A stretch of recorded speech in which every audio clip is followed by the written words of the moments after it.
In this episode, I want to take you deeper into the foundations of reading a chart. Candlesticks and support and resistance. These two concepts shape almost everything you will ever see in the market. Once you understand them, charts stop looking chaotic.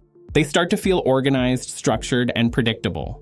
You begin to see patterns, you begin to see behavior, and you begin to understand why price moves the way it does.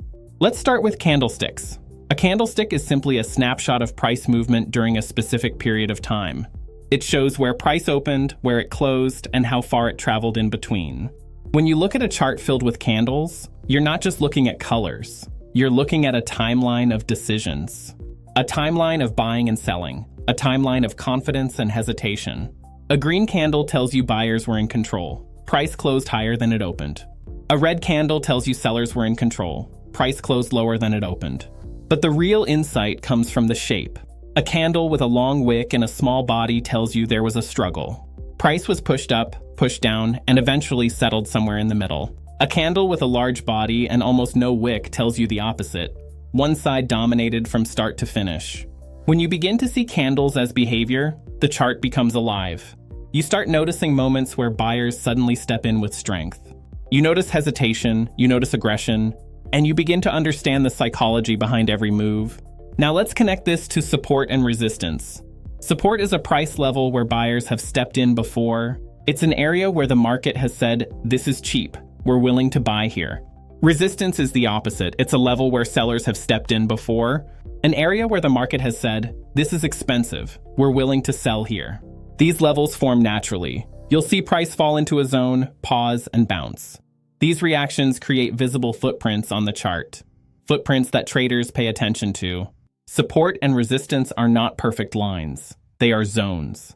Areas where behavior tends to repeat. And when you combine these zones with candlestick behavior, you begin to see the market with clarity. You begin to see when a level is being defended. You begin to see when a level is being attacked. And you begin to understand the story behind each move. Imagine price falling toward a support zone. As it approaches, the red candles begin to shrink. The bodies get smaller. The wicks get longer, sellers are losing strength, buyers are quietly preparing. Then a strong green candle appears right at the support zone. That is the market telling you, support is holding. Buyers are stepping in, this is not guesswork, this is behavior. Now imagine price rising toward resistance. The green candles start strong, but as they approach, they weaken. Then a strong red candle forms right at resistance. That is the market saying, this level is rejecting price. This is why candlesticks and support and resistance work so well together. Candlesticks show you the behavior. Support and resistance show you the location. When you combine the two, you get context. You get a map. And here's the part most beginners miss. You don't need to memorize patterns. You simply need to understand the story. Who is in control? Buyers or sellers? Are they strong or weak? Are they defending a level or losing it? As you practice, you'll start to notice something powerful. The market repeats itself across all assets. These behaviors appear across stocks, indices, currencies, and commodities. The patterns are universal. Now, let's talk about how you can practice this. Open any chart. Look at the candles. Notice the bodies. Notice the transitions from strong candles to weak candles. Then zoom out. Look for areas where price reversed before. Mark them. These are your support and resistance zones. Then zoom back in. Watch how price behaves.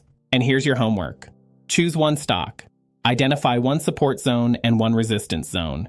Comment below with the stock you chose and what you observed. I'll reply to every comment. In the next episode, we're going to find your first real trade setup. This is where the pieces start coming together. I'm Adrian, and I'll see you in the next episode. Subscribe for more.